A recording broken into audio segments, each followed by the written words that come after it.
I got a nice picture of you. No, it's fine. Thank you.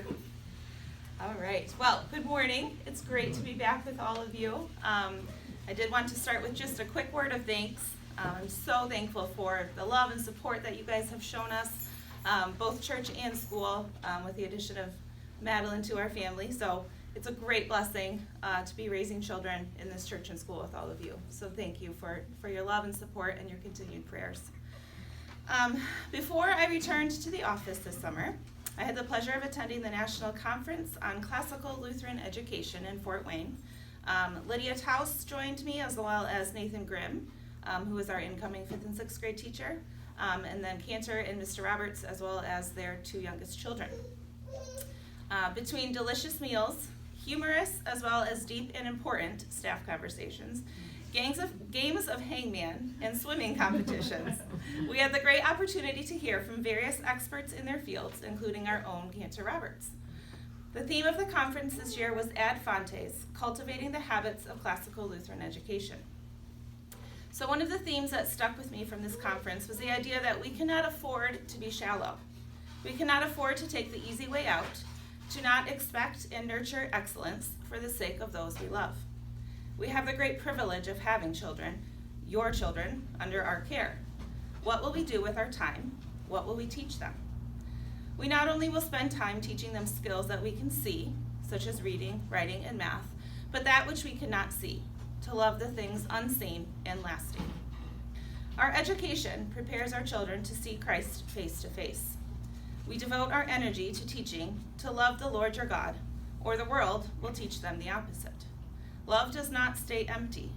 If we are not teaching our children continually to deeply love the Lord your God with all of their minds, bodies, hearts, souls, and strength, that void will be filled with that which does not fulfill and does not prepare our students to see Christ face to face, but instead does the opposite. We cannot afford to not be excellent in our craft. The steadfastness of purpose was reiterated time and time again at this conference and in our conversations following sessions. What a blessing this place is, our staff and our congregation are.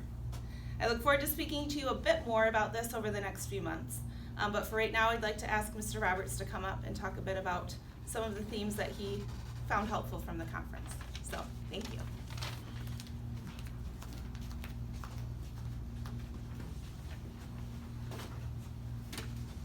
All right, so I went to we all went to several sessions, so I decided to pick one of the sessions. One of the nice things about going to most of the sessions were being confirmed in a lot of things I'm already doing, and then learning some new ideas. But the one I want to talk about today is how to teach literature to middle school students. It was presented by Mr. Joe Girth. He's the headmaster and the 6th through 8th grade literature teacher at St. Paul, Hamel, Illinois. I was thankful to be able to listen to Mr. Girth and to his insights on how he teaches literature. He confirmed many of my already established practices, mainly, yes, have students take turns reading aloud in the classroom. So that was also reiterated by Josh, come help me, the name? Gibbs, yes. Yeah, even though he wasn't at the conference, but I've heard him talk about the same thing. Do not assign readings outside the classroom, with the exception of maybe a page or 2 to finish a chapter. And even then, he would make it a point to always review those 2 pages right at the start of the next class period. He also found, as I did last year, that the Memorial Press study guides, which we've been starting to use, slowed the reading of the novel quite a bit, which quite frankly made it boring for the students to actually read. As my, what Pete and C will tell you. It was so boring. So how can that be boring? It's so slow. Yeah, so anyway, so he suggested just picking and choosing what part, which after I did the first novel last year, that's exactly what I started doing also. Some of the suggestions that he had was, first of all, to remind us that great books are really simple, and their main plots, okay, or their main ideas. So in the first read-through, that's what he talked about, focus on that plot and let them get a good overview of the novel. And then assign student chapter summaries is one of the things he'd also do.